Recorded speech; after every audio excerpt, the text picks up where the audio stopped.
او دواړو طرف ته چې کوم انډیا پاکستان تیاریانې دي هغه مکمل شوي دي.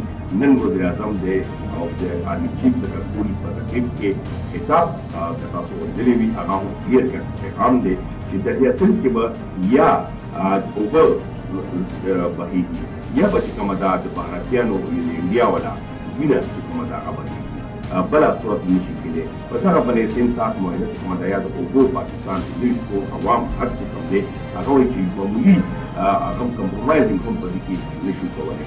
او دغه صورتحال کې بیا انډیا دا پاکستان ته وایي چې موږ جنګ نه غواړو، خو که جنګ نه ګډون شو نو موږ په یو صورت باندې بیا وروسته به نه ځو.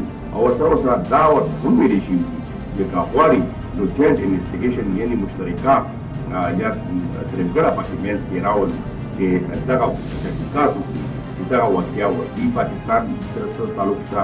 خو هغه ته هم انډیا تیار ذکر ده چې انډیا یا مودي سرکار چې کوم دی هغه ته خپل انټلیجنس ورغلي دي چې په دې شي کې موږ ناکام شوي یو. بل طرف ته ایران کوشش کوي درېمګړي کوشش یې راوړ کړی دی چې ایران پکې اوس دې وخت کې صورتحال دواړو طرف ته تیاریانې دي. یو بل طرف ته بدله چې کوم د ولس دی هغه روانه ده، خاص کر په طرفي عمل به د شمه پرې پورې مکمل شي.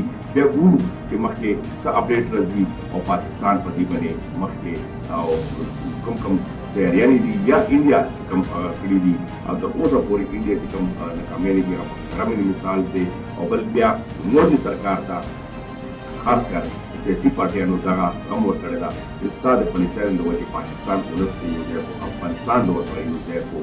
او ولې چې دې وخت کې یو خو د پاک افغان ایشو بیا ورسره دویم چې کوم دی په سیاسي اختلافات پاکستان د ولس شوي چې درد درد اوس هغې تا یو ځای کړل. هغه مثال چې کوم دی یو کې کې تاسو ولیدل چې هلته پروټیسټ کېدل، انډیا پروټیسټ کول او انډیا خلکو پاکستان خلاف او د پاکستان خلک راغلل انډیا ولا هلته نه یو ټیم شو لاړل وتښتل. ولې چې پاکستان تعداد کې هم زیات وو او انګلیسو هم زیات وو او دې وخت کې که څومره اوسیس پاکستاني دي چې هغه به دا ګڼل نه شي دا چې خلاف یا دې وخت کې د انصاف ودینه هغې دغه کوي. خو هغې دغه په صورتحال کې پاکستان زنده‌باد آرمي زنده‌باد نارې او خپل جوش خپل وښودلو. انډیا کې سیاسي پارټیانو مودي سرکار باندې یو خو د ناکامۍ بل دی د پاکستان کې یو بیا یو والي او بیا خاص کر پاک افغان او دغه ټول ریلیشن د کولو باندې یا یو ځل بیا موټه کېدلو باندې هغه باندې سخت نظام لګولي چې ستا دغه